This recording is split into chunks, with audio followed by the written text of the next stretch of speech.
Welcome back to our IELTS Listening series. In the last video, we mapped out the entire test. Today, we start building our practical skills with a topic that is absolutely essential for a high score in Section 1, listening for specific details like numbers, dates, and times. These are often the easiest marks to get, but they are also the easiest marks to lose due to small mistakes.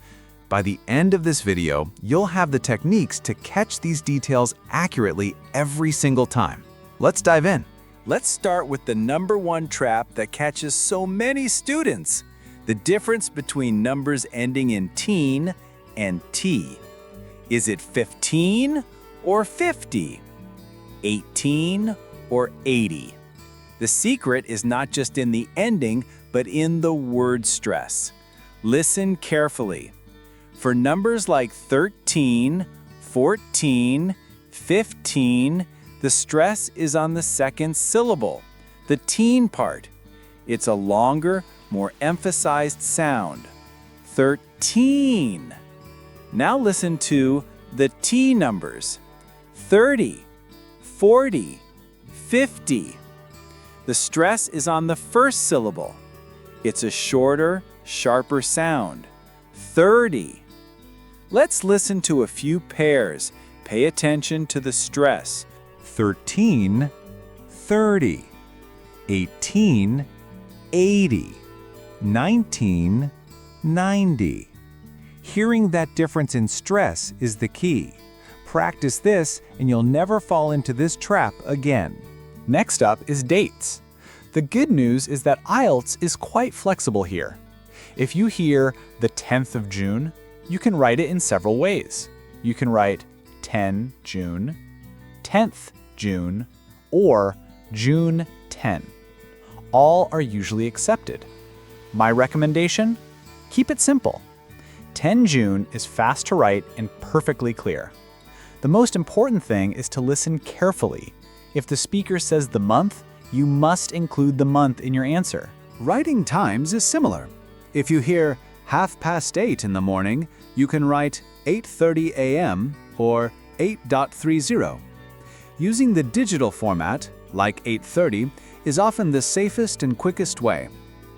Be careful, sometimes you might need to write the exact words, like 8:30, but only if the question's word limit allows for it.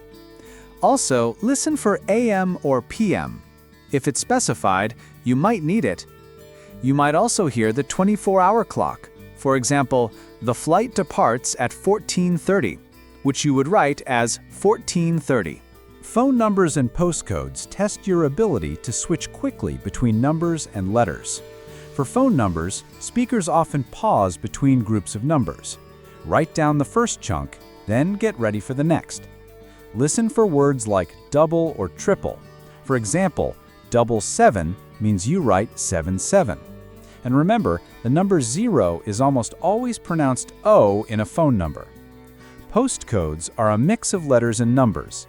The key here is intense focus, as you need to differentiate between letters that sound similar, like G and J or S and F.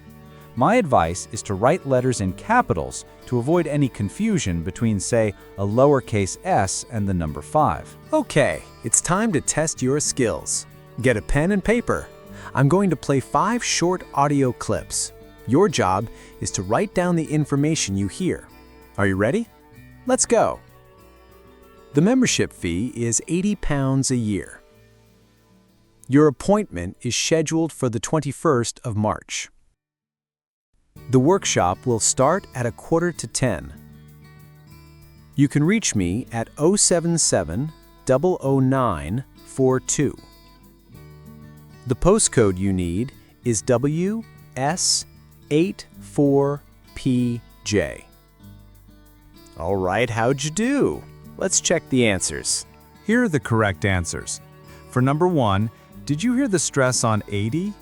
For number 2, 21 March is the clearest way to write it. For number 3, 9:45 is 9:45. For the phone number, notice the double O. And finally, the postcode.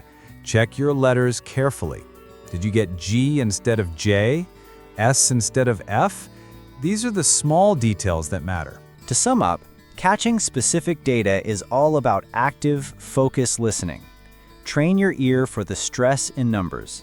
Use simple formats for dates and times. And pay close attention when you hear phone numbers and postcodes. This skill is your key to getting a perfect score on Section 1. In our next video, we'll continue building our core skills by focusing on how to correctly spell names and places. Thank you for joining me today. Keep practicing, and I'll see you in the next lesson.